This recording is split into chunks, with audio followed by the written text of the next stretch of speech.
ফরিদপুরে নির্বাহী কর্মকর্তার ইউএনওর বিরুদ্ধে আওয়ামী লীগ ফিরে আসবে বলে মন্তব্য করার অভিযোগ তুলেছেন বৈষম্য বিরোধী ছাত্র আন্দোলনের নেতারা। স্থানীয় গণ্যমান্য ব্যক্তিদের সঙ্গে জনপ্রশাসন সংস্কার কমিশনের মতবিনিময় সভায় এই অভিযোগ ওঠার পর ইউএনওকে তাৎক্ষণিক প্রত্যাহারের নির্দেশ দিয়েছেন জনপ্রশাসন মন্ত্রণালয়ের জ্যেষ্ঠ সচিব মোহাম্মদ মোখলেসুর রহমান। সভায় অংশগ্রহণকারীদের সঙ্গে কথা বলে জানা গেছে, তিনি তার অঙ্গভঙ্গি ও কৌশলে বলার চেষ্টা করেন, Awami League will be come back today or tomorrow. Awami League ফিরে আসবে আজ অথবা আগামীকাল। এ কথা শোনার সঙ্গে সঙ্গে কথা বলা শুরু করেন সভায় উপস্থিত জনপ্রশাসন মন্ত্রণালয়ের জ্যেষ্ঠ সচিব মোহাম্মদ মোখলেসুর রহমান। তিনি তাৎক্ষণিক ওই ইউএনওকে প্রত্যাহারের জন্য জেলা প্রশাসক মোহাম্মদ কামরুল হাসান তালুকদারকে নির্দেশ দেন। এদিকে কলেজ ছাত্র ইমন হত্যা মামলায় সাবেক মন্ত্রী ও আওয়ামী লীগের সভাপতি মণ্ডলীর সদস্য মোহাম্মদ আব্দুর রাজ্জাকের জামিন আবেদন নামঞ্জুর করেছেন আদালত।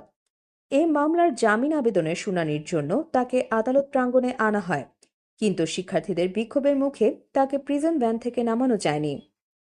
আদালত সূত্র ও প্রত্যক্ষদর্শীরা জানান, ইমন হত্যা মামলার ধার্য তারিখে আব্দুর রাজ্জাককে কড়া নিরাপত্তার মধ্য দিয়ে জেলা কারাগার থেকে বুধবার বিকেল 4:30টায় আদালত প্রাঙ্গণে আনা হয়।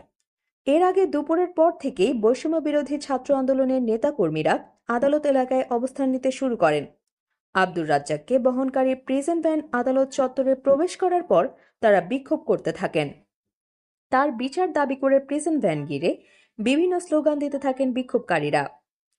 পুলিশ বিক্ষোভকারীদের সরিয়ে আব্দুর রাজ্জাককে ভ্যান থেকে নামানোর চেষ্টা করে ব্যর্থ হন। এদিকে জুলাই আগস্টের আন্দোলনে আহত ৭৫% ব্যক্তি বিভিন্ন মাত্রায় বিষণ্ণতায় ভুগছেন। তাদের মধ্যে ২৭.৩% বেশি রোগীর বিষণ্ণতা তীব্র মাত্রায় রয়েছে।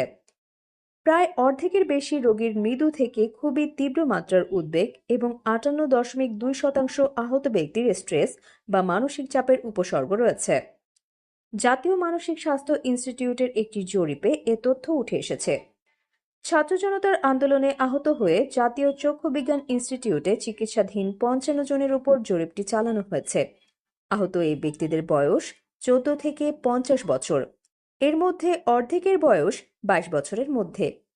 জরিপে অংশ নেওয়া আহত ৫৫ জন ব্যক্তির মধ্যে ৩৮% মাধ্যমিক উত্তীর্ণ, তাদের ৬২% অবিবাহিত। আহত এই ব্যক্তিদের মধ্যে ৩৮% ছাত্র ও ২২% শ্রমিক।